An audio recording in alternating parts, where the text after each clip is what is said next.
তো এই 10টা আলামতের কথা নবী সাল্লাল্লাহু আলাইহি ওয়াসাল্লাম বলেছেন, না হওয়া পর্যন্ত, এই 10টা আলামত না আসা পর্যন্ত কিয়ামত হবে না। ঠিক আছে?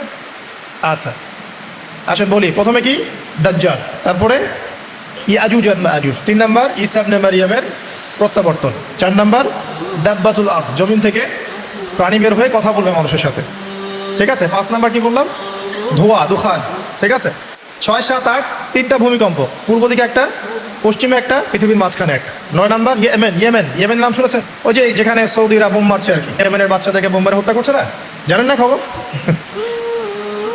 তো ওই ইয়েমেনের ছোট ছোট বাচ্চারা শিয়া সুন্নির কি বোঝে আমার বুঝে আসে না। ওই ছোট ছোট বাচ্চাগুলো শিয়া সুন্নির কি বোঝে আমার বুঝে আসে না। আমেরিকার টাকা খেয়ে ওরা ঠিকই বোম মারছে, আর এই বোমগুলো তো এরা তৈরি করতে পারে না, আমেরিকার কাছ থেকে কিনে নেয়।